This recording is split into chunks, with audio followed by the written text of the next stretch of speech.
Salut, c'est Antoine et je suis ravi de te retrouver dans cette nouvelle vidéo pour Poker et Stratégie. Aujourd'hui, vidéo un petit peu différente de d'habitude, on va parler variance, on va parler voilà, du poker, comment fonctionne vraiment le poker derrière les cartes en fait, pour permettre aux joueurs débutants ou aux joueurs qui n'ont pas encore très bien compris que le poker est un jeu certes de hasard mais de probabilité avant tout, c'est-à-dire le hasard, c'est le côté distribution aléatoire des gains et des pertes. La probabilité, elle est rarement de 100%, sauf qu'on a une carte flush royale, de gagner un coup. Donc voilà, très souvent, on a 60% de chance de gagner, 70%, 80%, voilà, bref, ou 30, 40, en fonction du coup qu'on est en train de jouer. Donc ce qui veut dire que on ne gagne pas 100% du temps, donc forcément, X% du temps, on va perdre ce coup-là. Et donc déjà, il faut l'accepter et bien le comprendre. Mais aussi, ce qu'il faut comprendre, et ça, je pense que cette partie-là, les joueurs ont du mal à le comprendre, c'est que la distribution donc de ce côté aléatoire, des pourcentages, elle n'est pas linéaire. Autrement dit, si on joue un coup à 60-40, on ne va pas gagner 6 fois le coup d'affilée, puis le perdre 4 fois, puis le regagner 6 fois, puis le reperdre 4 fois. Ça ne marche pas comme ça. C'est-à-dire qu'on peut le perdre 12 fois d'affilée, et puis après le gagner 6 fois d'affilée, et puis voilà, et puis ainsi de suite. Et c'est que à très long terme qu'en fait tout retendra vers la probabilité de base. Donc à court terme, dans plein de coups, à la suite, ça peut s'enchaîner négativement comme positivement. Et on parle alors de good run ou de bad run. Alors cette vidéo va s'articuler en deux parties. La première partie, on va regarder les courbes, les résultats de ma semaine intensive. Et puis après, derrière, on verra donc dans ce bad run un mix de mains qui s'enchaîne où je prends des bad beats ou des setups défavorables pour voir un petit peu ce qu'on peut prendre sur un échantillon assez court d'un bad run. Et on va balancer ça après derrière avec des mains où soit j'ai eu de la chance, soit j'ai eu des setups favorables, ou voilà, où tout est passé en fait, pour balancer, pour dire voilà, on a aussi, nous aussi de la chance, ou des setups favorables, ou voilà. Ou parfois des overpairs qui ne se font pas casser par des paires inférieures, ou etc. Donc il y aura cette partie-là à la suite donc, de l'étude des courbes et des explications que je veux donner sur la variance. J'ai fait la semaine dernière, on va regarder, je ne sais plus exactement, 27 000 mains je crois en NL10 sur BetClick en une semaine. Et j'ai trouvé que c'était l'occasion de parler de la variance, puisque dans cette semaine, vu que j'ai brassé un gros volume de mains, eh bien, j'ai fait tourner la variance. Et alors, on n'est pas sur du long terme encore, hein, il faut jouer plus de 200, 300, 400 000 mains pour être sur le long terme. Donc, on est sur encore du court terme, mais on commence à s'éloigner un peu du très court terme. Et donc, on voit des cycles de variance s'exprimer au cours de cette semaine, vu que j'ai quand même brassé un certain nombre de mains. Et j'ai trouvé intéressant d'en parler et de voir un petit peu aussi comment ça se constitue, puis de parler un petit peu de comment on peut le vivre. Parce que les joueurs débutants ont souvent se créer des croyances, c'est assez facile de penser que nous, de toute façon, on se fait tout le temps casser les as, on gagne jamais avec les rois, les as, machin, on fait un brelan, le mec il a brelan supérieur, enfin bref, il touche tout le temps les rivers, les récréatifs partent all-in avec n'importe quoi et ils finissent toujours devant. Tout ça, c'est un tas de croyances limitantes qu'on se crée parce qu'à court terme, on a un filtre qui se crée en fait et qui est normal parce que c'est très violent cette variance à court terme. Et les joueurs, souvent débutants, ne font pas assez de volume. Et du coup, en fait, on va voir qu'un bad run peut durer très longtemps pour eux en termes de nombre de journées ou de mois, puisqu'ils ne font pas assez de volume. Quand on fait beaucoup de volume, on compresse en fait la variance, le court terme devient très court terme, et donc du coup, on sort plus vite de ce bad run. Et donc c'est moins dur psychologiquement à vivre, et donc on a moins de chances aussi de se créer ces croyances-là, et puis aussi parce que plus on travaille le jeu, plus on comprend comment il fonctionne, et plus on sait que c'est normal en fait. Il y a ce côté-là, et il y a un autre côté dont je voulais parler aussi, c'est que un joueur récréatif, un joueur débutant, quelqu'un qui ne travaille pas son jeu pour s'améliorer techniquement, il va aggraver la variance. Et donc en fait, ça va faire que le bad run il est encore plus violent. Un bad run, ça peut déjà creuser facilement 7 caves, 10 caves, Si on rajoute des erreurs par-dessus, voilà, bah, ça peut tout de suite faire 15-20 caves. Et donc quand on a un good run, on n'arrive même pas à remonter le trou, qu'on est déjà dans un nouveau bad run. Et en fait, on fait que des downswing, en fait, on fait que descendre, de perdre de l'argent. Et on pense alors que le jeu est truqué sur internet, c'est n'importe quoi, que on peut pas gagner d'argent au poker, que le rack il est trop élevé et imbattable. C'est totalement faux. C'est juste qu'il faut à la fois bosser son jeu, être meilleur que le field qu'on affronte, parce que c'est pareil. Quelqu'un qui bosse son jeu, qui joue de la NL50 alors qu'il n'a pas le niveau de la NL10, bah, il peut bosser son jeu. Hein. Tant qu'il n'a pas le niveau, il va se faire défoncer. Donc il faut aussi être lucide sur son propre niveau de jeu et ne pas aller affronter des joueurs trop durs pour nous. Et ça, il faut être honnête avec soi-même et pas se surestimer. Et le problème des joueurs de poker aussi, c'est que tout le monde pense être meilleur que les autres. Et enfin, beaucoup de gens pensent qu'ils sont meilleurs que les autres très facilement et que les autres sont tous des fiches. Et alors qu'en fait, des fois, c'est qu'on comprend pas un move. Peut-être que le joueur est meilleur que nous. C'est juste qu'on n'a pas les connaissances techniques pour comprendre ce qu'il est en train de faire. Moi, plein de fois, je vois des joueurs à mes tables qui rigolent quand ils voient mes mains, que j'ai tenté un bluff ou quoi, machin, ou que j'arrive au showdown avec une main qui est un peu pour eux improbable, mais en fait moi j'ai toutes les raisons d'expliquer techniquement pourquoi j'ai fait ci ou pourquoi j'ai fait ça. Voilà, donc il y a des joueurs qui peuvent penser qu'on est mauvais ou qu'on a de la chance, alors qu'en fait nous on sait très bien ce qu'on fait sur le long terme. Mais ils n'ont pas les compétences techniques pour comprendre ça. Donc voilà, je t'invite vraiment à prendre du recul avec tout ça. Donc là je vais te montrer par exemple, je vais commencer par la journée du 7 au 8. Donc ça a été à peu près la majeure partie du bad run que j'ai eu dans la semaine. On va voir, il a été un peu plus long que ça, il y a eu quelques mains dans la journée précédente. Et ici, c'était à peu près la fin, ça, après c'est reparti à la hausse.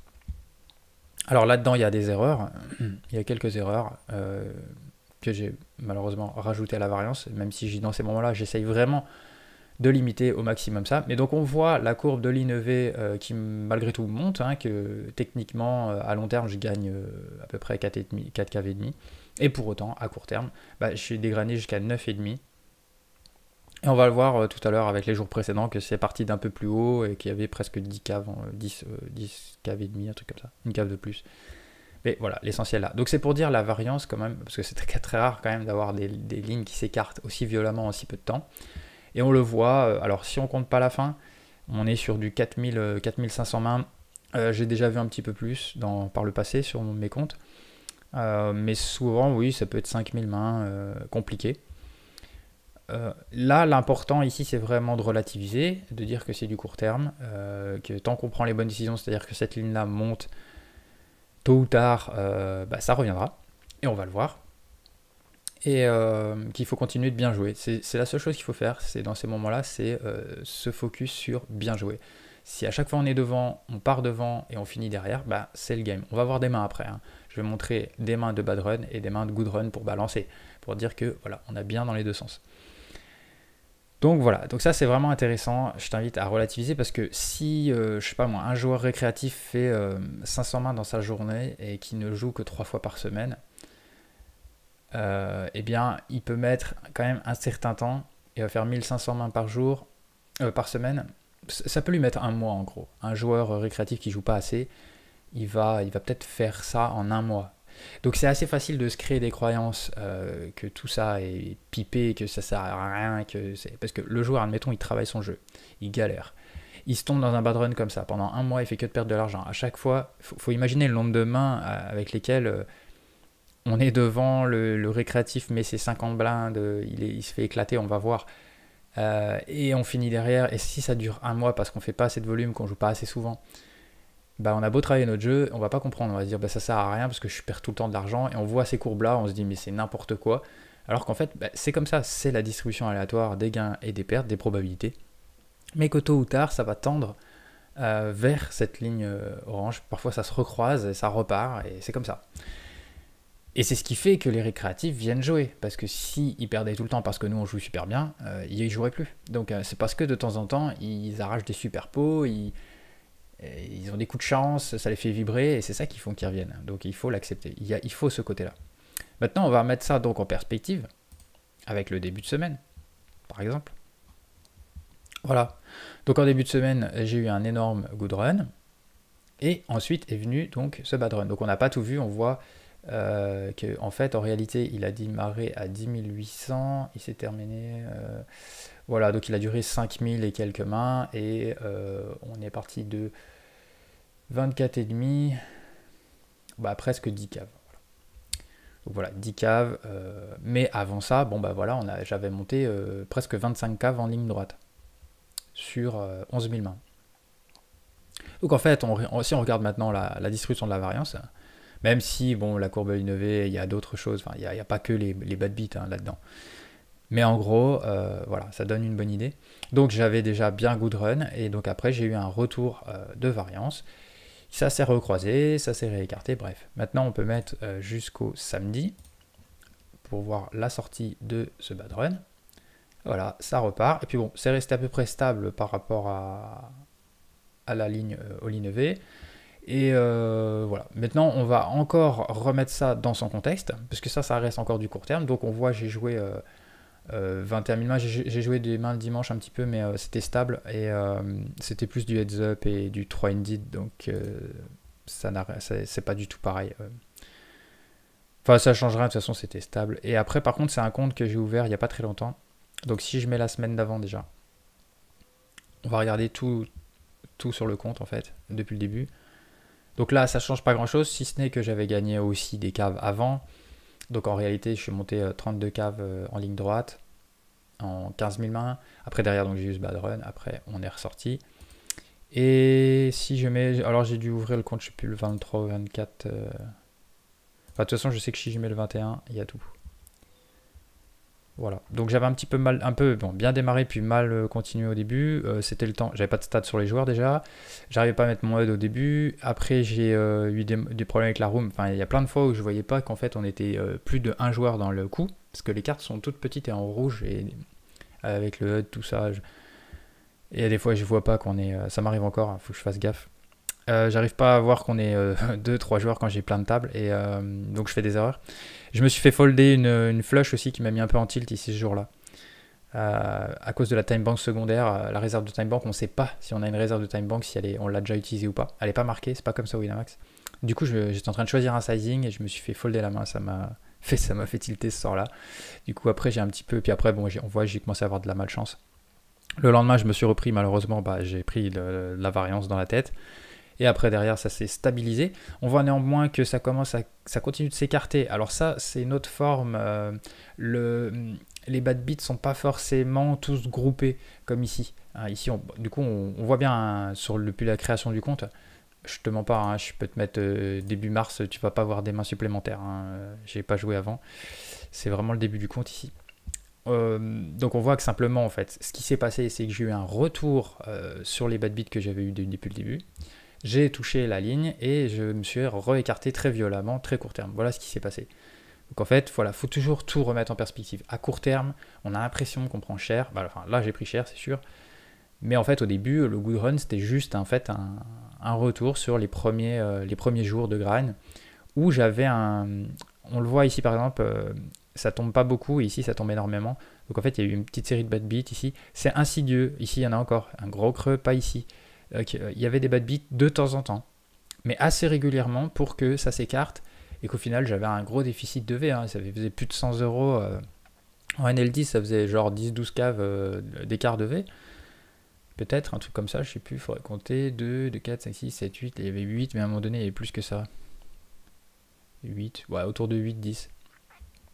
Puis donc voilà, j'ai récupéré ça, et puis bon là par contre, où c'est ici qu'il y avait 10, 2, 4, 5, 6, 7, 8, 9, 10, voilà. C'est ici où je suis tombé à 10, j'y suis toujours d'ailleurs, hein. On le voit un tout petit peu moins.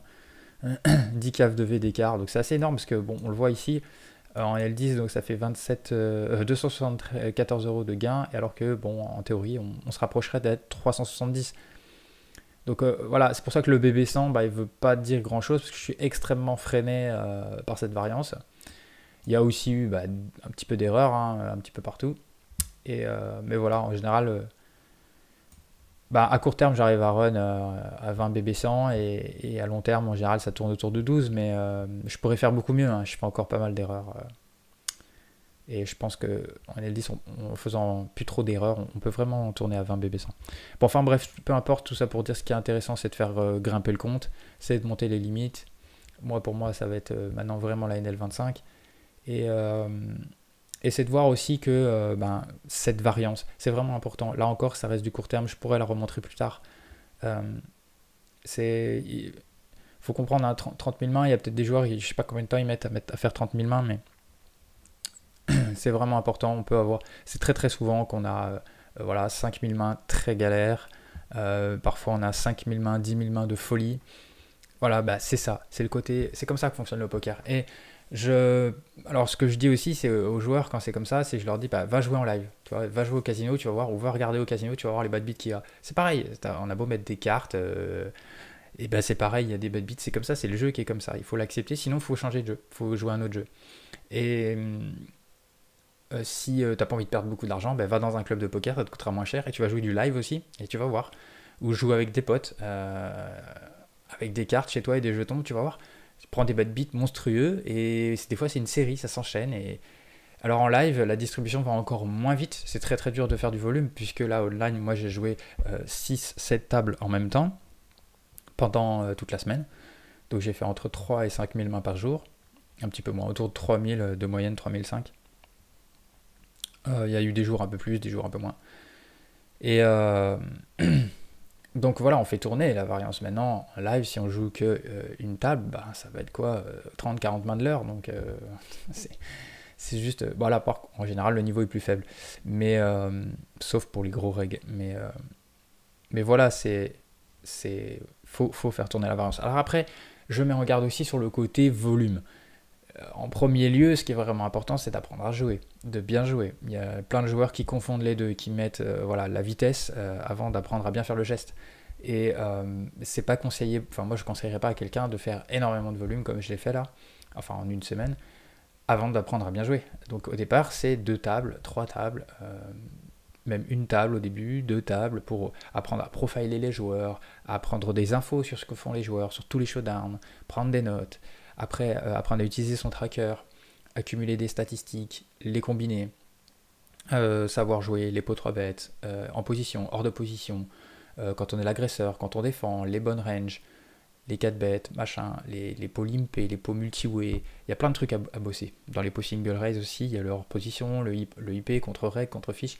On joue pas de la même manière contre tout le monde, et donc tout ça il faut l'apprendre. Si tu fais du volume, si tu mets 4 tables de go fast, tu n'évolueras jamais. C'est pas possible parce qu'il y a tellement d'infos à prendre en compte, il y a tellement de manipulations, d'informations dans un coup à faire et à chaque street que c'est extrêmement difficile. Même moi, j'étais quand même fatigué. C'est pour ça que j'ai un petit peu mal joué à certains moments parce qu'il y a la fatigue qui s'accumule.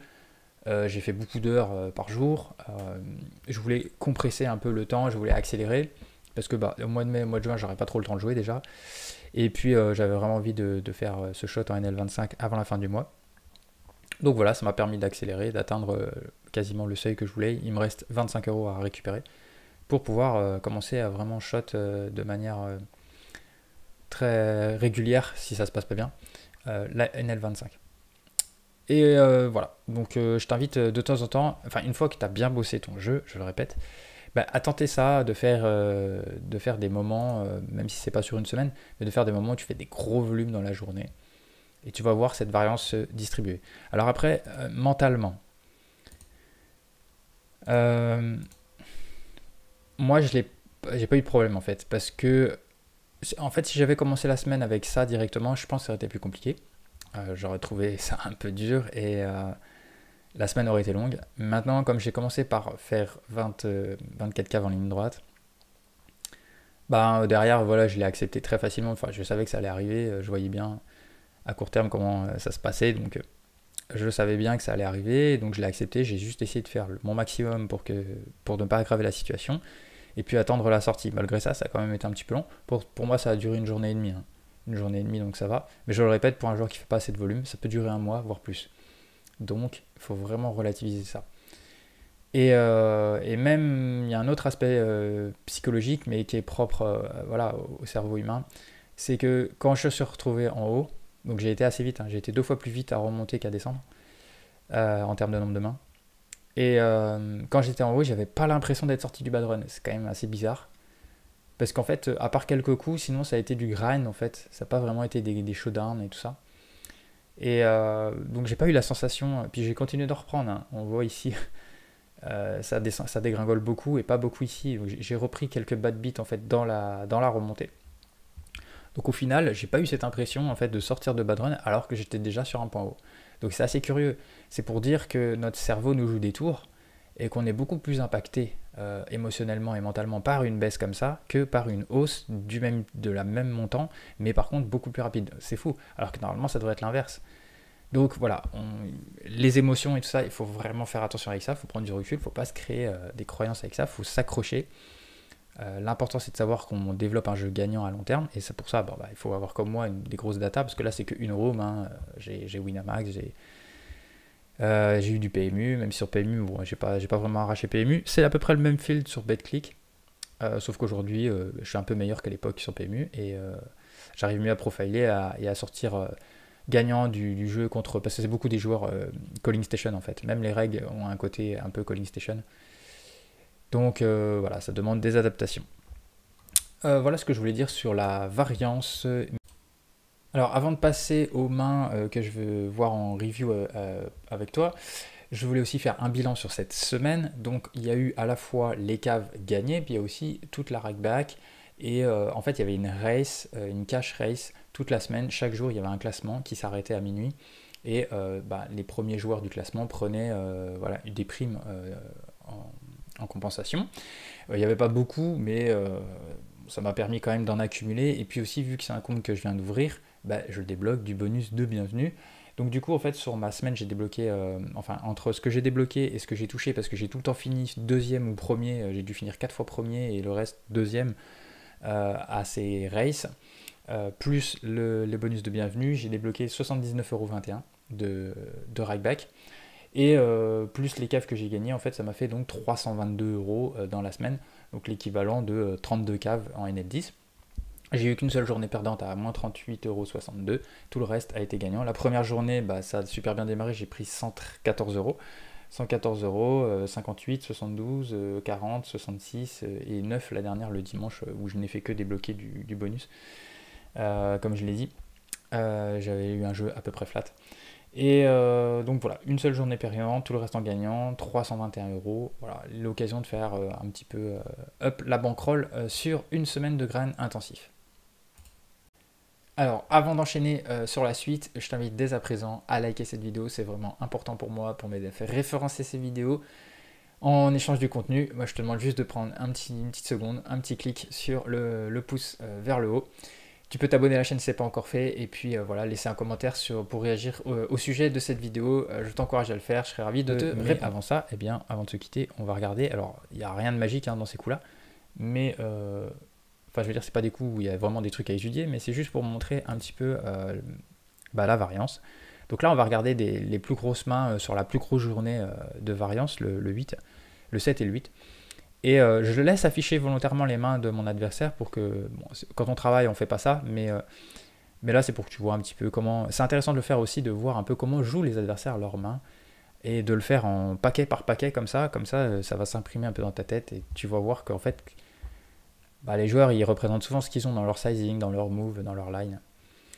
Donc c'est parti, on va regarder vite fait un petit peu comment on peut se faire bien défoncer la tête, alors que, n'oublie pas, hein, tout ce que tu vas voir là, c'est des bad beats. Ne te dis pas, t'as vu, voilà, on prend n'importe quoi, c'est n'importe quoi. Ouais, il faut pas oublier que moi, avant ça, j'ai pris 25 caves quand même. Donc moi aussi, j'ai eu des coups de chance et j'ai eu de la variance positive. Il n'y a pas que des coups de chance. Il y a des fois, donc quand je dis coups de chance, c'est-à-dire que des fois, je fais des mauvais moves, je suis derrière et je finis devant aussi. J'ai fait une erreur et en fait, la variance est bien tombée. Mais il y a tous les coups où je joue bien et les joueurs viennent s'empaler sur moi. Parce qu'ils savent pas faire des gros folds, ou parce qu'ils overplay certaines mains, ou qu'ils bluffent trop. Des situations pas bonnes. Donc là, on va voir As-4 ici. Alors on est sur un joueur assez serré, qui est pourtant pas... J'étais très étonné de cette main-là, de sa part, j'ai pas compris. Donc j'ai pris la note, mais je pensais pas qu'il ferait ça. Donc il open, je 3 bet, standard, il me 4 bet. Bon, ça peut se défendre, si il trouve que je 3 bet trop par rapport à sa position, et que je fold suffisamment au 4 bet. C'est tout à fait correct. Par contre, c'est à partir de là, je comprends pas trop. Il est parti à tapis avec sa main. Donc là, j'ai pas compris. Mais voilà, donc là, on peut voir, hein, je suis c'est un 67-33, ce qui veut dire que je vais pas gagner 100% du temps ce coup-là. Et il faut l'accepter. Et les 67% du temps que je vais gagner, ben, ils vont pas forcément être linéaires, hein, ça va peut-être pas forcément arriver 7 fois d'affilée. Voilà, donc ben, c'est très dur à vivre parce que si ça m'arrive 10 fois d'affilée sur une journée ou deux, ben, c'est violent, c'est dur à accepter. Ou alors toi, si ça te dure un mois, ben, ça va être dur. Mais c'est comme ça. Donc là, il fait double paire en plus. Bon, c'est comme ça. Ici, on a une paire d'as, on va 3 bêtes contre le bouton. Et on a Big Blind qui se réveille. Alors, généralement, faut toujours se méfier un petit peu des cold 4 bêtes. Hein. C'est souvent très très strong. Bon, là, on le voit, dame-dame. Bon, quand on a les as, évidemment, on a peur de rien, on met tout. Et quand le joueur call 4 bet, en général, il va jamais call 4 bet fold, hein, très, très rarement. Et il met tout, et on se prend le bad beat sur la river. Donc là, pareil, hein, on est sur un 82-18, 80-20. Un gros bad beat. Et en plus, bon, je regarde pas, mais les stacks étaient peut-être bien très élevés. Ouais, bon, un petit peu plus de 100 blind deep, ça va. Parce que ça aussi, ça peut arriver sur des pots à 130 deep, 150 deep, ça fait un peu mal. Valet, donc là, on va run bad, enfin, on va run dans les as, quoi. Alors, je décide de pas 3 bet ce joueur. Je sais pas pourquoi, parce qu'en fait, vu qu'il open 23 et qu'il faut le 72 3 bet, bah, faut... Alors après, faut voir... Ouais, UTG, il faut le quand même un petit peu. Je sais pas pourquoi j'ai pas 3 bet, il y a peut-être une dynamique, je sais pas. Du coup... Bah, on fait le top brelan, il met une blinde, donc on raise directement pour faire payer As-Roi, As-Dame. Bah, je trouve pas qu'As-Roi aurait fait une bébé, mais bon. As-Dame, As-10, pourquoi pas un As-Valet, As-5. Le joueur, qu'est-ce qui s'est passé? J'ai raise, machin, il donc bête, voilà. Donc voilà, on voit, hein, il essaye de me titiller en fait, hein, tout simplement avec sa main, et puis bah, d'un seul coup il met tout. Bon, on peut rien faire de toute façon, hein, brelan contre brelan, il n'y a pas moyen de s'en sortir. Ici, donc ça, c'est pas un bad beat, c'est ce qu'on appelle un setup. Ok, on n'a pas de chance. Une grosse main contre une autre, c'est comme brelan contre brelan supérieur, c'est comme flush contre flush supérieur, mais là, pour le coup, des fois on arrive à s'en sortir, on va le voir. As, As, bah, je me fais 3 bêtes. C'est parfait, en 4 bêtes, bah, on va tout mettre. D'ailleurs, là, on voit, on peut noter, hein, ces choses très très rares, j'ai pris la note. Le joueur fait un 5 bet x3, alors que, enfin, il n'y a pas possibilité de faire ça. Enfin, un bon joueur, il met tapis ou rien, parce que il me prend pour un jambon, parce qu'en fait, moi, je sais très bien que qu'il me fasse 100 bébés ou 75 bébés, pour moi, la 76 bb 5, la décision est exactement la même, c'est tapis ou rien. Donc, peut-être il ferait pas ça avec une autre main. Je pense que par exemple, je sais pas, s'il a paire de dames et qu'il a décidé de partir avec, ou As-Roi, ben, je pense qu'il ferait 100 bébés, il ferait pas 75, je suis quasiment sûr. Donc c'est quand même une info qui peut me servir pour plus tard, si un jour j'ai une main un petit peu plus bancale, que quand il fait ça, il est strong, et je suis sûr qu'il fait pas ça avec As-Roi. As-Roi, s'il a envie de partir à tapis, il va mettre 100 blindes, il va tout mettre, il va pas faire ça. Donc là, il a vraiment envie que je reste dans le coup. Bon, bah, il est tombé sur les as, malheureusement, c'est moi qui va me faire défoncer, malgré que j'avais un bon flush draw dès le flop, et ben il a quand même fait son roi turn. On l'a dans l'os.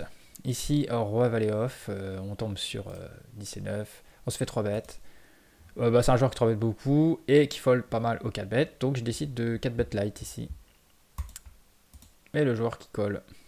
Très très mauvaise idée, je le déconseille déjà de call les 4 bêtes, mais alors avec ces mains là, laisse tomber. Du coup, dans notre malheur, enfin, oui, parce qu'on n'était pas parti pour jouer un pot post-flop, hein, eh bien, on fait la top pair, donc du coup, on fait notre petit sizing. Ça se passe bien pour le moment, une blank turn, le pot maintenant fait supérieur à son tapis et au mien, on met tout, il nous colle en détente. Et il fait son 9 river. Génial. Alors, on continue avec roi dame off. Et pour multiway, on va certainement... Ah non, on squeeze pas ce coup-là, d'accord. Ouais, parce qu'il y a 35 bébés ici. Et on fait double paire. Mince, je suis allé à l'envers. Je décide de prendre le lead directement. J'ai pas trop envie de laisser une turn. Pas envie que ça check-check. Parce qu'il y a risque de flush et de quinte. Alors il peut y avoir des quintes floppées certes, mais on n'a pas du tout envie de voir un valet ou un 10 arriver, ni un cœur. Et on peut prendre de la value sur des as. Il n'y a pas que des as dames à 3 ici. Et voilà, on a un joueur qui va vouloir tout mettre. J'ai été... Alors après, c'est pareil, in-game, peut-être... Bon, il n'y a que 24 mains, mais peut-être j'ai vu que c'était un dégène ou qu'il vient n'importe quoi, je sais pas. En tout cas, bon, j'ai pas eu peur de tout mettre contre lui. Et je pense aussi qu'un roi... un as va vouloir fast play ici, peut-être un... Alors après, est-ce que moins que double paire va vouloir... Je sais pas si un as... As-X, As-10, As-Valet va vouloir faire ça chez un récréatif. Maintenant, on voit qu'il fait ça avec Valet 9, hein, il a combo draw, donc c'est assez ric-rac, on est légèrement devant, c'est pas vraiment... Bah, c'est quand même un 60-40 presque. Bon, il le fait river. Roi, Dame 10. Alors là, on n'aime pas trop ça. Un peu 4 way. On fait le brelan, donc du coup, on bête. Sachant qu'ici, j'aurais presque pu check aussi. Vu qu'il n'y a pas de... Il n'y a pas de straight draw en plus. Bon, j'ai décidé de bet small quand même. Du coup, je bet pas trop cher, forcément, je bloque tout. Il n'y a pas de straight draw, il y a vraiment qui flush draw. Ici, le joueur rentre son backdoor. Je décide de overbet. Cette turn, très bonne turn à overbet. Le joueur décide de me call. Ici, bon, je pense que c'est un bet fold de ma part. Ouais, j'essaye simplement de faire payer un as maintenant. Un roi moins bon. Voilà, c'est juste ça. Et après, je sais très bien que si je me fais raise, bah, c'est qu'il y a flush, toi. De toute façon, il n'y avait que ça qui est rentré. Donc, j'essaye quand même de value. Et bah, je me suis value cut. C'est des choses qui arrivent, c'est pas bien grave. Ici, j'étais contre un dégène en heads up. Il faisait all-in avec tout.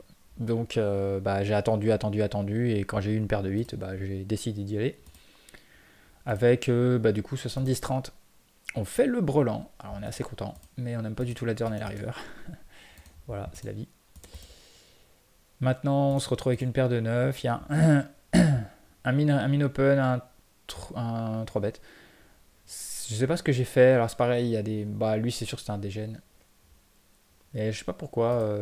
Je suis quasiment sûr qu'il va pas raise, en fait, et qu'il va rentrer dans le coup. Et j'ai envie d'aller essayer de trouver un brelan contre eux.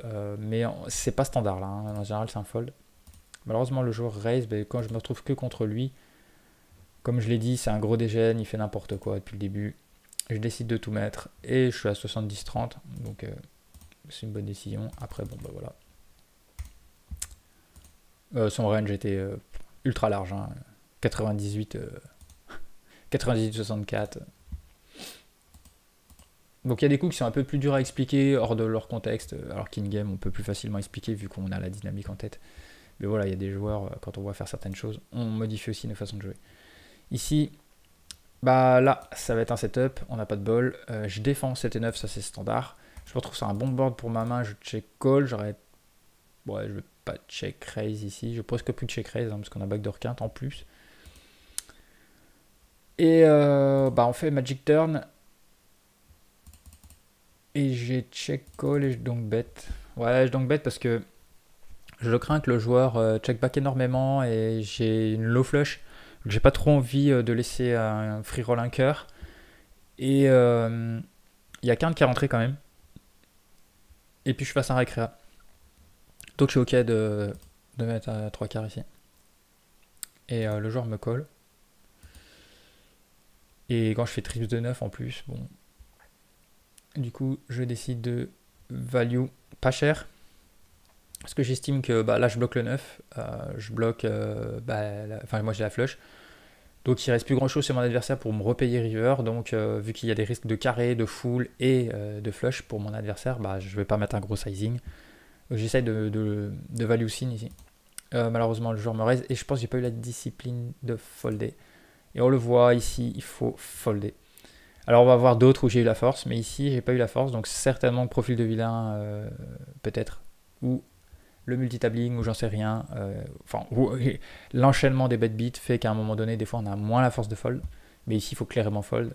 Quand on se fait raise, On n'est jamais devant. En fait, le gars, bon, il peut pas avoir carré parce que je bloque le 9, mais en tout cas, il peut avoir des foules. Alors, il peut avoir payé, moi, je sais pas si on refait le coup.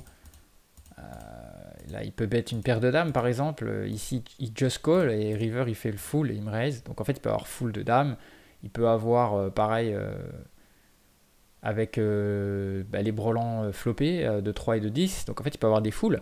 Et il y a les flushs supérieurs. Et le joueur ici va jamais raise, genre s'il a As-Dame, il va just call. S'il a As-9, il va just call. S'il a un 10 qu'il veut pas lâcher, une paire de valets, j'en sais rien, autre chose. Une paire d'As low playé, paire de roi. Ou autre chose qu'un nuts flush, c'est-à-dire une flush au valet ou un truc comme ça, il va just call. Et il va jamais raise toutes ces mains-là. Et donc, quand il raise, il a toujours full ou flush supérieur. Quasiment nuts flush, donc soit au roi, soit à l'As. Donc ici, il faut fold. Donc là, j'ai pas eu la discipline. C'est pas bien. Dame-dame, je 3 bête. Le joueur paye 7 et 8. Ici, je fais mon c-bet. Et il lui reste 34 dans 50 s'il a fait le roi GG à lui. Mais je pense qu'on va tout mettre. Voilà. Et on voit, hein, les joueurs, ils ne payent pas que ça. Donc là, on est clairement bon, par exemple. Mais bon, river. Donc il y avait 80-20. Voilà. Il fait river. Sa quinte. Ici, paire de dames. Donc là, c'est un setup. On se fait mine 3 bêtes. Il y a un call. Du coup, je n'ai pas envie de jouer cette main-là en triway. Donc je re-raise directement. Puisque dans les mines 3 bêtes, il peut y avoir plein de choses. Ça peut mine 3 bêtes fold. Et bien sûr, je suis OK de go broke contre lui qui n'a que même pas 60 blindes. Bon, malheureusement, c'est un setup. On est mal tombé. C'est des choses qui arrivent. Ça reste bien joué.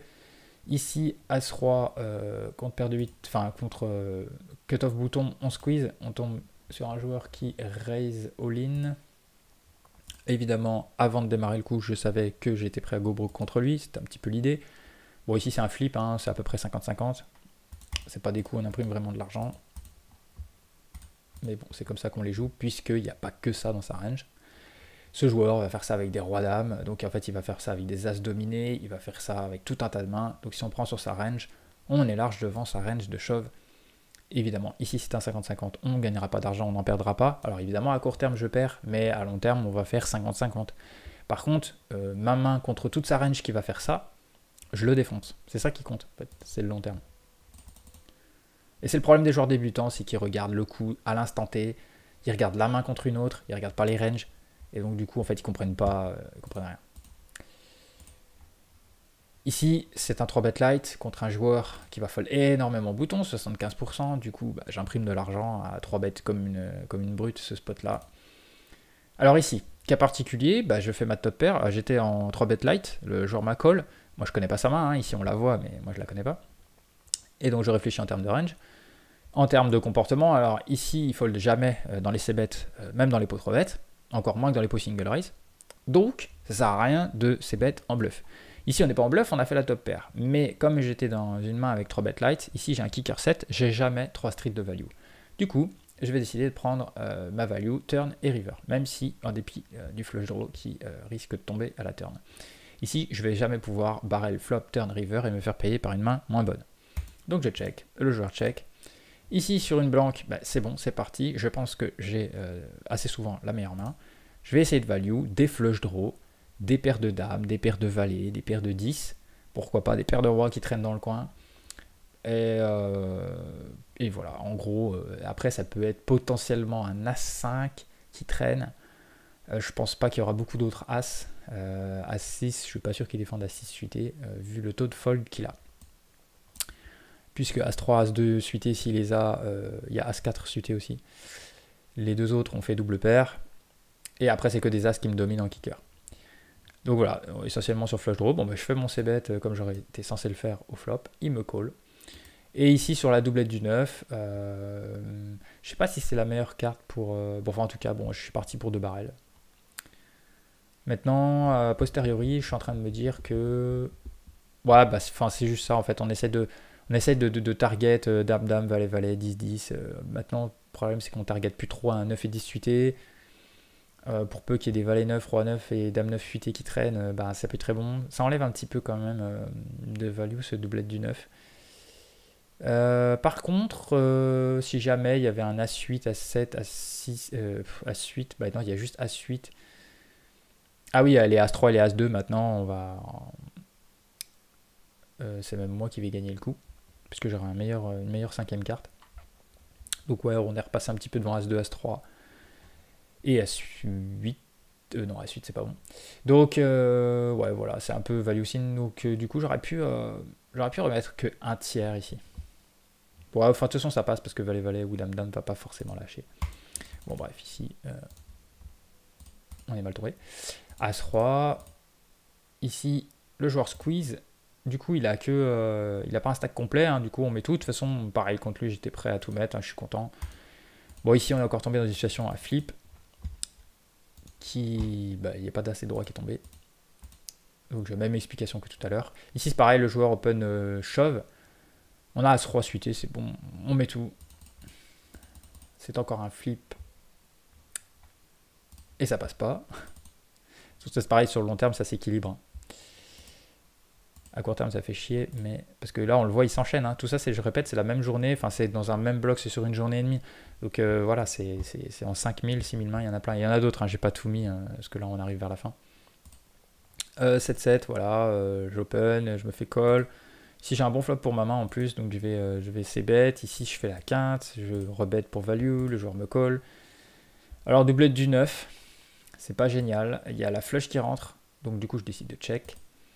Le joueur bet et je décide de bluff catch ici parce qu'en plus je bloque un petit peu les flushs, mais bon, c'est pas un super bloqueur, mais quand même, parce qu'ici c'est 5, 8, 9, donc déjà il peut pas avoir 7 et 6 de carreau. Voilà. Et après j'ai quinte, donc j'ai pas dû réussir à trouver la force de fold parce que voilà, c'est embêtant parce qu'il y a des carrés et des foules quand même chez mon adversaire. Peut-être pas trop carré. Ça aurait peut-être raise dès le flop. Il n'y a pas trop de brelan floppé parce que je pense que ça aurait raise dès le flop aussi peut-être parce que comme il y a des quintes floppées possibles. Voilà, c'est assez voilà, pour des raisons là, je pense qu'il n'y a que malheureusement le full qu'il a lui qui peut vraiment avoir et le reste c'est des flushs et après c'est des bluffs. Il peut y avoir des bluffs, des mains qui pensent que il peut faire un petit peu nawak. Avec par exemple une paire de 10, un truc comme ça, paire de valet, il peut faire ça, hein, il peut ne pas comprendre. Enfin, je sais pas. Je connais pas le joueur, donc je décide de bluff catch. Pas forcément une super idée ici, mais. Du coup, bon, je me suis empalé. Ici, j'ai les As, ça limp. On laisse pas la situation telle quelle, on fait un gros raise. On fait le brelan, mais sur un board. Ouais. Là, j'aurais pu mettre plus cher quand même. Ouais. Enfin, le board est quand même très très. Déjà, bon, on peut être battu par Roi-Dame, hein, certes, mais il y a beaucoup de draws. Bon, le joueur décide de tout mettre. On a Brelandas, on peut encore faire un carré ou un full et GG à lui s'il a Roi-Dame. Hein. Mais franchement, il y a plein d'autres choses dans sa range. D'ailleurs, on le voit, hein, il fait ça avec 7 et 9. Donc voilà, il y a vraiment beaucoup de choses dans sa range à lui. Et bah malheureusement, il a bien chaté. Alors maintenant, on va balancer tout ça avec pour montrer aussi que il n'y a pas que ça. Hein, il n'y a pas que les autres qui touchent tout. Et donc ça, c'était le good run précédent. Donc on a les dames, on tombe sur les paires de 9 et on fait un joli brelan. Le joueur donc bet. C'est parfait, je raise cher. Il check, du coup, je fais mon c-bet, j'ai pas regardé son stack. On est bien deep en plus. Puisque là, on arrive à la river, il y a 100 blindes au milieu et on a encore 100 blindes à jouer derrière. Donc là, c'est un énorme pot. Le joueur, je sais pas pourquoi, c'est vraiment pas la meilleure river pour lui pour faire ça. Mais bon, il décide de tout mettre, on est content. Enfin, on est content. J'ai un bloqueur, hein, donc en fait ici, il faut se demander, en fait, il peut pas avoir As-Dame de cœur. En fait, si on refait le coup, ouais, c'est pas un pot 3 bêtes. Déjà, il donc bet. Petit, il call. Ici, il call gros. Et ici, donc bet. Il peut pas avoir As-Dame de cœur. Il peut pas avoir Roi-Dame de cœur. Il peut pas avoir Dame 10 de cœur. Il peut pas avoir Dame-Valet de cœur. Et c'est essentiellement, à part le As-Roi de cœur, il reste plus que le As-Roi de cœur en fait. C'est la seule main qui peut jouer comme ça, en flush. Tout le reste, c'est des doubles paires, des brelans. En fait, il n'y a pas vraiment de flush chez lui. Le fait d'avoir la dame ici, ou par exemple, ça serait pareil si on avait le roi de cœur, ça serait mieux, l'as de cœur, ça serait encore mieux. Il faut comprendre ici, donc là j'ai pris toute ma time bank, hein. Je garantis que j'ai pas snap call. J'ai pris toutes les deux time bank et je voulais fold. Et à la fin, je me suis dit, mais en fait, il n'y a que l'as roi de cœur, c'est tout. Il n'y a qu'un combo qui me bat. Et par contre, il ne peut pas y avoir que ça dans sa range. La preuve, il y avait un brelan flopé. Il y a une main qui est mal jouée en face. Et voilà, je suis face à un récréatif, je ne suis pas face à un reg ou reg fish. Voilà, donc je me suis dit, c'est pas possible de folder cette main-là. Mais franchement, call très difficile. Et j'étais assez content. 300 BB, un gros pot. Ici, donc voilà, des fois il faut prendre du recul, réfléchir à quel combo il peut vraiment avoir. Et dans ces combos qui me battent, est-ce qu'il les joue comme ça? Ça, c'est vraiment la question qu'il faut se poser derrière. C'est, ok, d'accord, il y a telle et telle main qui me bat, il peut les avoir dans son range. Mais est-ce que dans la façon dont il a joué le coup maintenant, est-ce qu'il a toujours ces mains-là? Parce que parfois on se dit, bah non, en fait, il les a pas. Et donc du coup, on peut trouver un call. Maintenant là, le As-Roi de cœur, il pouvait l'avoir. Hein. Mais c'est bien la seule main qui me battait. Ici, on se retrouve avec paire de roi, il y a un open, un call, on va faire un gros squeeze. Et là, c'est le big blind qui rentre dans le coup. D'ailleurs, même le joueur assez serré reg call également. Je fais un assez bête et là, on n'aime pas trop. Bon, maintenant, c'était un dégène et 56-27. Du coup, bon, c'est toujours pareil, quoi. S'il a fait brelan, GG à lui. Mais c'est toujours pareil, quoi. Il peut y avoir des as-valet, il peut y avoir dame-dame. Il peut y avoir, je sais pas, il peut y avoir plein de trucs. Donc, on call. Hein. Et ça passe. C'est vraiment parce que c'est un gros récréatif. Hein. Paire de 9, là pareil, on est encore sur un joueur très très loose. Qui colle. Big blind rentre aussi, reg fish, reg liqué. Un petit peu, plutôt reg quand même.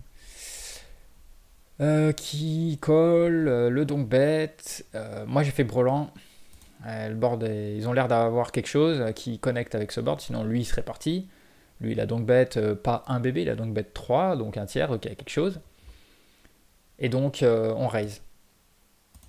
Lui il nous fait mettre à tapis, c'est parfait, on est content. Parce qu'a priori on a quasiment la meilleure main. Bon, on n'a encore jamais vu ce joueur jouer, on a que 3 mains, on ne sait pas si 3 bêterait dame-dame, mais bon, sinon c'est un setup. Hein. Mais on met tout. Et ça passe. Roi-roi, on se retrouve avec un squeeze big blind. Du coup, on peut rien faire d'autre hein, sur 15 BB, on peut pas mettre 30 en fait. Parce que ça fait plus d'un quart de notre stack, et donc, ou du sien. Donc en fait ça sert à rien. En fait ici c'est soit en call, soit en raise. Bon là, moi vu que je suis face à deux joueurs, c'est un raise. Hein. Donc je mets 100 BB. Après il fold, il colle. Donc là il a call As-Roi. Pas mal de joueurs qui collent As-Roi, c'est pas vraiment une bonne idée. En tout cas contre un joueur comme moi. Roi 10. J'open, je me fais mine 3 bêtes. Du coup je call. Donc là c'est un truc à prendre en note chez lui. Je fais le 10. Évidemment je check ma top pair. Je me suis fait 3 bêtes. Donc je suis pas serein. Ici je vais just call. Très content. On a straight draw, flush draw. Et on peut faire des doubles paires, des trips. On rentre la flush. Le joueur c'est bête. On lui met tout. Et il lâche pas les as, comme bien souvent, ils ne savent pas lâcher les as. Et les rois. Ici, dame-dame. J'ai ISO. Alors là, on est... Ouais, c'est un coup particulier, c'est un coup, je fais une erreur. Je comprends pas, en fait. Sur le coup, je me dis, mais... Flush, il va jamais faire ça, quoi. J'ai brelan de dame, voilà, je me dis peut-être il a brelan de 6, brelan de 3, dame 6, dame 3, j'en sais rien. Paire de roi slow play, paire de as slow play avec un as de cœur, un roi de cœur, je sais pas. Mais je me dis que jamais flush va faire ça en fait. Au pire, il aurait check raise, il aurait donc bet cher, je sais pas, mais je le voyais pas faire ça. Donc en fait, j'ai snap call. Là pour le coup, j'ai snap call. Je me suis mis dedans. Et après, j'étais un petit peu vénère. Et ça va. La turn a été magique. Et comme quoi on voit, bah, moi aussi ça m'arrive de faire des erreurs et de chatter, hein, voilà. Donc c'est les retours de variance. Donc il faut comprendre, hein, quand on en prend dans la tête que nous aussi on en met. Et on a tendance à les oublier parce qu'en fait psychologiquement notre cerveau retient plus les bad beats que bah, les good beats, on va dire. On le dit jamais ça, mais c'est l'inverse. C'est quand nous on a de la chance, on le retient pas, ça nous marque beaucoup moins que les bad beats. Et pourtant on en a. Donc les As ici, voilà, je 3 bêtes, le joueur call. Bah, je fais un gros c-bet, je fasse à récréatif, le joueur check raise, bon bah on met tout. On est assez content de mettre tout ici, en plus on a le bloqueur carreau. Et il a mis tout avec les dames, il n'a pas voulu mettre préflop, il a vu un board sans as. Souvent les joueurs font ça, pourquoi? Parce qu'en fait, ils veulent pas tout mettre préflop forcément avec les dames, par contre quand ils tombent sur un board où il n'y a pas d'as et droit, et bah là ils veulent fast play. Voilà, c'est pour ça qu'ils jouent les dames comme ça. Il y en a qui font les valets aussi comme ça. Pour eux, ils ont l'impression de limiter les risques. Alors qu'en fait, je peux avoir rentré brelan de valet, brelan de 10 assez facilement. Et donc voilà, j'ai fait 6 et 5 suité, je me fais mine 3 bêtes, bah du coup je vais pas refuser d'aller voir un flop, pour aussi peu cher. Du coup, voilà pourquoi il faut pas mine 3 bêtes. Bah je trouve un magic flop. Alors c'est pas le joueur initial raiser qui va continuer le coup, on voit que c'est Big Blind qui est rentré avec une main potentielle, qui a touché la top pair et qui a décidé de raise x2, et bah moi du coup je vais m'inviter. Il m'a pas vu venir, il a tout mis. Il a tout mis. Avec sa petite top pair, presque pas de kicker on va dire. Middle kicker, low kicker. 5 et 6, bah c'est limpé, donc ça m'arrive de le faire quand j'estime que j'ai de grandes chances de voir un flop. Je les tente. Et on voit que des fois ça peut payer. Donc là bah, je prends le lead, hein. Je veux pas qu'il check. Il a fait double paire quand moi j'ai fait quinte, donc bah, on arrive à tout mettre. Et il paye tout. As-Dame, j'open, je me fais mine 3 bêtes. Ici je vais 4 bêtes. Un joueur complètement dégène, hein. 3 bêtes 17%, mais on voit c'est des mines 3 bêtes, donc forcément il peut 3 bêtes beaucoup. Donc du coup on lui met tout avec As-Dame, on est content. En plus je crois qu'il avait 20 blindes. Non, il avait plus que... Ah oui, c'est moi qui ai mis 20 blindes, il avait un peu plus. Ok. Bah là je joue avec lui parce que bah, je bloque la top pair, il n'y a pas de draw. Je veux laisser l'opportunité de bluffer ou de croire que bah, j'ai pas forcément d'as. Par contre là, du coup, turn, il faut essayer de mettre le minimum pour que de river je puisse tout mettre. Bon, bah il décide de tout mettre de lui-même, c'est parfait. Bah oui, il avait double pair turn quand même. As-Roi. Ici, je face à 2 récréatifs, dont un très loose. 2 calling station. Donc, même s'ils sont pas très CS au flop, mais ils sont quand même CS après pour aller jusqu'à la river. Et donc, du coup, je fais un sizing assez cher. Board de rouille un petit peu. Bon, ici, il y a 4 et 5 qui sont dans leur range, qui sont rentrés, mais il n'y a pas que ça. On met tout, on espère tomber sur une main typiquement comme ça, avec un as dominé, une paire de 8, 9, 10, valet, un truc comme ça. Des flush draw, des straight draw, flush draw plus straight draw, enfin bref, il y a plein de trucs. Il met tout avec son as 5, c'est parfait, valet, valet. Ça call, call, call. On a faible brelan. En plus, là, c'est top parce qu'on bloque pas la top pair. Il y a des straight draw en plus qui sont souvent dans les ranges des adversaires, genre roi-dame, dame 10, roi 10. C'est des mains qui sont assez souvent défendues. Du coup, je mets assez cher contre 2 récréatifs. Ça arrivera très souvent que les joueurs, quand ils n'ont pas un super kicker, ils lâchent pas leur main, mais par contre, ils veulent pas le prendre. Voilà, ils bêtent pas, quoi. Mais par contre, check call, check call. Du coup, là, on fait grossir le pot au maximum. Bon, on est deep, hein, en plus, donc c'est compliqué. Mais là, je mets... du coup, je peux pas tout mettre. J'essaie de me faire payer. Du coup, j'aurais pu bet plus cher. Parce qu'en fait, il y a des... J'aurais pu, je pense, j'aurais pu mettre, genre, me rapprocher des 40 et quelques. Je pense que ça aurait call pareil. Mais enfin, c'est déjà bien, ouais, bon, bref. Mais j'aurais pas eu la doublette du 3 ici. J'aurais, par exemple, ça aurait été une autre carte, une blanque. Un 7, voilà. J'aurais quand même mis sizing, et je suis sûr qu'il y a plein de joueurs qui le font pas. C'est ça que je voulais dire. Il faut sin value, il n'y a pas que des quintes. Bon là, c'est vrai que j'ai fou, j'ai pas fait gaffe. As-Roi suité, je vais très vite dans les coups, hein, je fais pas gaffe à tout. As-Roi suité, alors qu'est-ce qui s'est passé ici? 3 bêtes, call call. Du coup, on met tout, il a 40 bébés, et lui, je veux qu'il se barre. En fait, lui, il a pas 4 bêtes, donc il a pas une main énorme. Donc il va se barrer, en fait. Donc c'est pour ça que je mets tout. Je fais exprès. Et après, s'il veut venir, bah, j'ai quand même As-3 suité, donc en général, je suis jamais vraiment trop loin. Bon, on est tombé sur Dame 9 off. Magnifique. As-Dame ici, je 3 bêtes. Le joueur veut tout mettre, c'est un lose, pré-flop, c'est bon. 50 bébés, on lâche pas As-Dame off sur ce coup-là. Le joueur a As-7, ça passe. Ici, limp, on raise. On se retrouve face à une paire de 3 qui n'a plus que 40 bébés, qui colle, je fais quinte floppé. Je mets assez cher, il y a les flush draw, il peut y avoir quelques straight draw encore qui traînent. Il peut avoir fait des brelans, il peut avoir fait des doubles paires, des top paires aussi.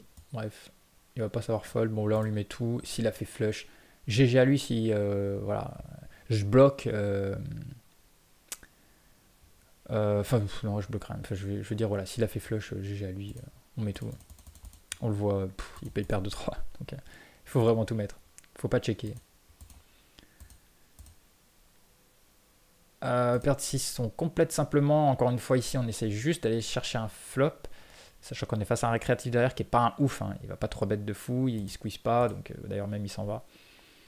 Ouais, on a fait le brelan, c'est parfait. Le joueur ici, on va essayer de tout lui faire mettre. Alors, on peut pas trop parce que oui, 5, 6, 7, c'est un peu connecté quand même.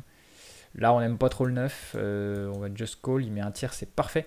Bien souvent, les joueurs, quand ils mettent petit, souvent, c'est qu'ils aiment pas trop la terre. Donc là, c'est un petit peu à l'envers, faut faire attention. Ici, il avait fait quinte. Mais on va faire un magic carré parce que bon, ça arrive aussi. Là, surtout, j'ai pas envie de checker. Parce que j'ai trop peur qu'il check back. Et j'ai essayé de mettre... j'aurais dû mettre un peu moins.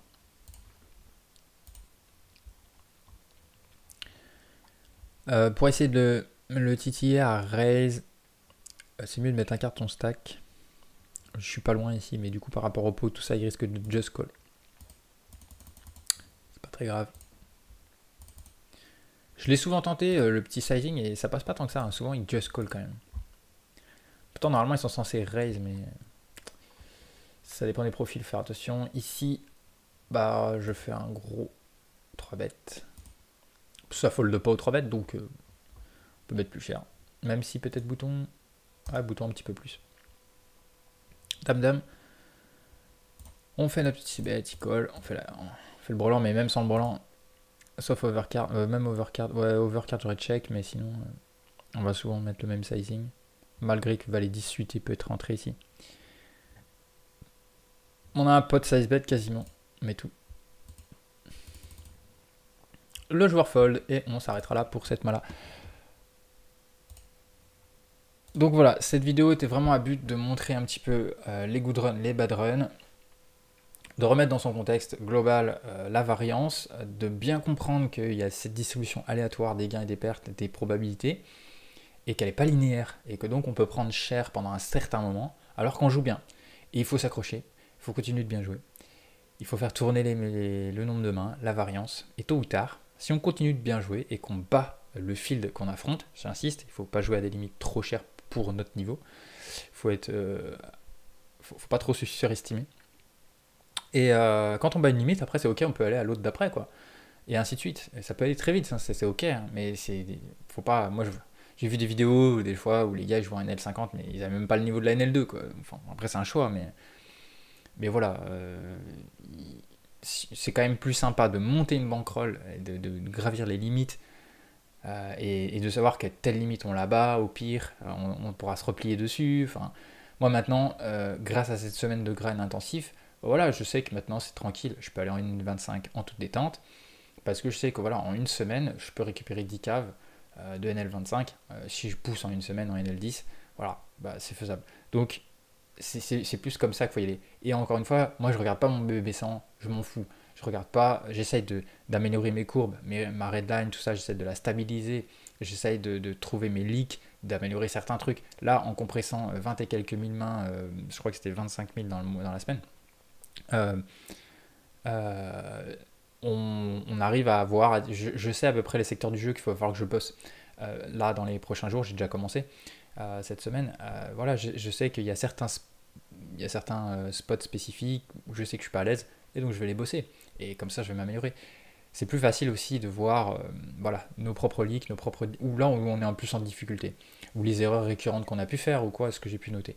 Donc voilà, tout ça est important pour progresser, et c'est plutôt comme ça qu'il faut le faire, je pense. Mais encore une fois, priorité d'abord à apprendre à bien jouer, peu de tables, on se focus, on essaie de développer le meilleur jeu à court terme. Maintenant, on sait que quand on joue que 2 tables, une table pour apprendre à bien jouer, ou alors qu'on fait pas assez de sessions, pas assez long, on fait pas beaucoup de mains dans le mois, ben on sait que potentiellement ça peut durer un mois et demi, en fonction du volume de jeu qu'on fait.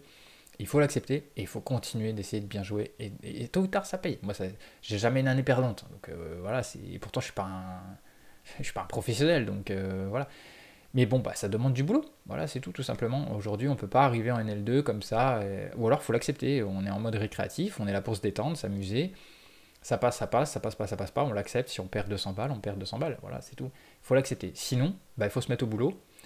Et il faut aller chercher les conseils ou les formations qui vont bien, ou les coachings avec des pros ou des joueurs voilà, qui peuvent, que tu penses qu'ils peuvent t'aider. C'est le seul moyen en fait. Ou de travailler en groupe, si tu arrives à trouver un groupe de joueurs qui soient soit de ton niveau, soit un petit peu meilleur, c'est mieux évidemment, pour progresser. En fait, c'est le seul moyen. Bon, regarder des vidéos, mais c'est plus dur. Moi je l'ai fait aussi, c'est pas facile. Parce que même quand on regarde une vidéo, on n'a pas forcément toutes les données d'un coup.